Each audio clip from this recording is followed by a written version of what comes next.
Well, it's rather something like the longest day. Major General Olufemi Olutoye was a senior Nigerian military officer known for his services in the country's post-independence era.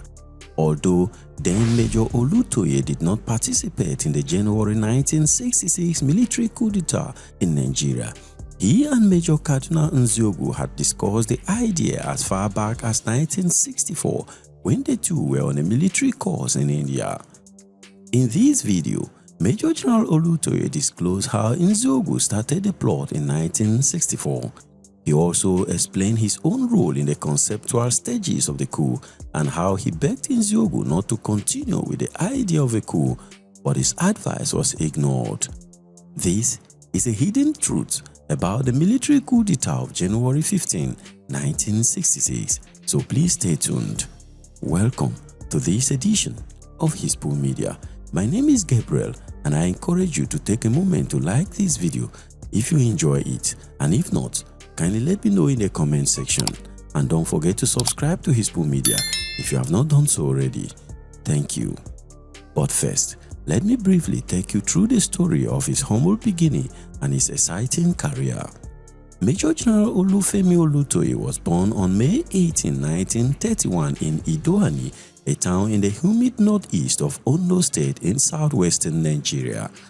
He spent the early part of his days in Benin City in present-day Edo State, where his father was a headmaster in St. James's School.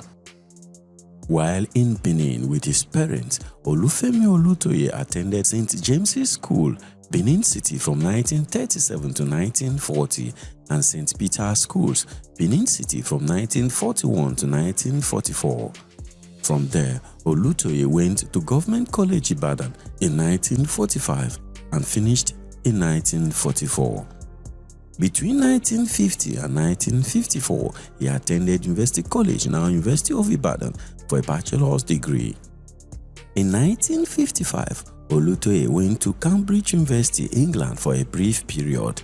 He returned to Nigeria in 1956 and started a teaching job at Oluiwa College, now Adiola Odutola College in Ijebu-Ode, present-day Ogun State. By 1957, Olutoye decided to change his career path. He ran away from teaching to join the Nigerian Army in 1957 and rose to the rank of Major General before he was compulsorily retired in 1977 by the Obasanjo military regime. During his time in the army, Olutoye held many positions of authority. He served as military undersecretary in the Ministry of External Affairs, Brigade Commander, 2nd Area Command in 1966. He was also the director of Nigerian Army Education Corps and Commander, Nigerian Army Resettlement Center at Oshodi.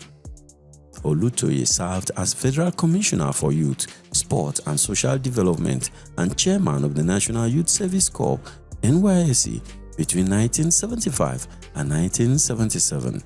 He also held some other important positions as well. After his retirement, he became the traditional ruler of his community, Idoani, in Ondo State. Meanwhile, before joining the Nigerian Army, Olutoye had reached the pinnacle of his teaching career. As a university graduate and with all his academic background, he became the vice principal and later acting principal of Oluiwa College, Ijebu-Ode, for 1 year. He had also taught briefly in a public school in England. Speaking in an interview with Hakeem Badamosi of the Nigerian Tribune on whether he knew about the January 15, 1966 military coup d'etat, Major General Olufemi Olutoye retired had this to say, quote, "I hope I will have time to write a little bit about this, and I believe it won't be long. I am presently doing something about this. Because that coup was led by Chukwuma Kaduna Nzeogwu, who was a major then. I was also a major then, so I knew about it. I knew about the coup. I can say that now, but I couldn't say that then because the main knowledge was a big problem then. Nzeogwu informed me about the coup." Major General Olutoye continued, "When I inquired a little bit more about how Nzeogwu was going to carry out the coup, I told him to count me out because I did not join the Nigerian army to kill Nigerians. When I joined Nigerian army, it was the West African Frontier Force that was part of the colonial army.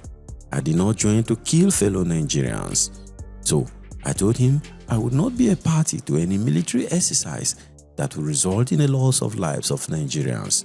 So I was not involved in that coup. He informed me about the coup in 1964, but the coup was carried out in 1966, 2 years after. A few other things happened, which I cannot say now until the time is ripe, he said. Speaking on whether the coup was targeted at cleansing some ethnic groups in the country, Olutoye had this to say. It turns out to be so because the 6 majors are all Igbos except one, Adewale Ademoyega, who is from remote division of Ogun State. But I want to assure you that that was not Nzeogwu's intentions.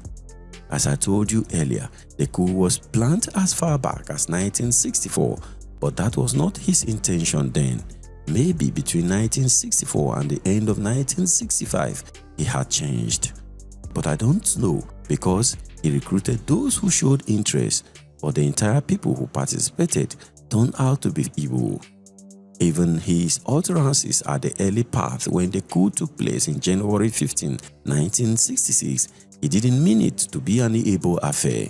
But it turned out to be so, unfortunately, with an Igbo man replacing the Prime Minister, Alhaji Tafawa Balewa. But does Major General Olufemi Olutoye believe the coup would have changed Nigeria if it had succeeded? Well, this is what he had to say. Quote, "It would have changed the country because I happen to have known the whole genesis of the coup. Nigeria would be a changed place by now. We would have been one of the top countries in the world because I asked Nzeogwu why he wanted to plan the coup, and I even contributed, if I may confess. I wrote some of the papers then because I thought if you had been to school the way I had been, you should let the country benefit from it. So when this young man approached me in India in 1964, when the idea gripped him, I asked very many questions before asking him to give me some days to think over it. Later, I brought him into my room and asked questions because I was a little bit more knowledgeable than him then. He was junior to me, though we were in the same rank. Then, I was older, more educated, and more exposed. Our plans for education then, industrialization, economy, and so many other things were superb. Even our military would have been first class.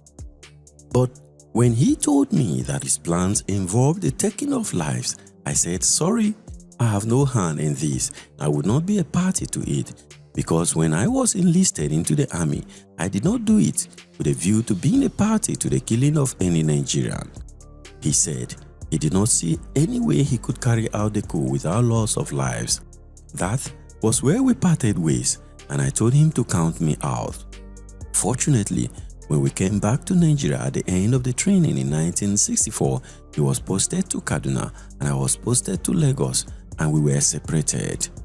Unlike now that we can contact one another, there was no way to contact ourselves then, and I believe I had convinced him not to carry out any coup, and if he should, he must make sure there was no loss of lives. Olutoye continued. In January 1966, I just heard over the radio, fellow countrymen, and I recognized the voice, and that was all. That was how the first coup came in. Then newspapers revealed that all those who participated in the coup, the ringleaders were Igbos, except Ademoyega. That was the beginning of the problem. According to Olutoye, for Major Kaduna Nzeogwu, the problem with Nigeria that resulted in the coup started with the outcome of the census exercise. There was no doubt then that we were fed with wrong figures. Even up till now, what is the actual population of Nigeria? Nobody knows, but we keep guessing. It all started from then. You tell one lie and you require 9 more to cover the lie. That was what happened. It was one major default and defect in the running of the government, and Nzeogwu did not like it at all. Then, those who were in government, according to him, were not doing well. They lacked the act of management, and he described them as beautiful semi-illiterates. Though some of them meant well, not all of them meant well, and he grew up there in the north and he knew many of them. He spoke Hausa language fluently because he was born there. So he knew most of the people very well, but that was not why he wanted to overthrow the government. He didn't want to take over the government because he wanted to kill Northerners. No, it was those who came and supported his effort who did that, and not only that, it ended by strange faith, putting aguiyi-ironsi as a head of state. So it looked as if you killed all Yorubas and the Hausa Fulanis and you are replacing them with an Igbo man. However, Major General Olufemi Olutoye did not fail to explain why he was attracted to Nzeogwu and the idea of the coup at first. He said, quote, "In fact, what attracted me to Nzeogwu at the very early stages of the planning of the coup was when I asked him if he is hoping to make himself the head of state after the coup. He said no, but he said he was going to bring somebody, a civilian, who was knowledgeable and who had a lot to show by his performance when he was given the opportunity to rule. I asked him who was the man, and he said the man was in Calabar prisons. So I said, Chief Obafemi Awolowo, and he said yes. So I said, if he is going to bring somebody that is knowledgeable, who is acclaimed to be more knowledgeable than those he is removing, then it is alright. That was why I gave him my own support and blessings at the initial stages. But when he said it will involve killing, I said no thank you. So that was the story of the January 15, 1966 coup as told by Major General Olufemi Olutoye, the traditional ruler of Idoani in Ondo State, who was compulsorily retired from the army in 1977 by the Obasanjo military administration. For the full story of how Lieutenant Colonel UK Bello, Ibrahim Babangida's ADC, took a bullet for his boss, please click the video displayed here. Don't forget to like this video and please take a moment to hit the subscribe button so you don't miss another episode of Hispu Media. And I'll see you in the next one. Thank you very much for watching. Peace.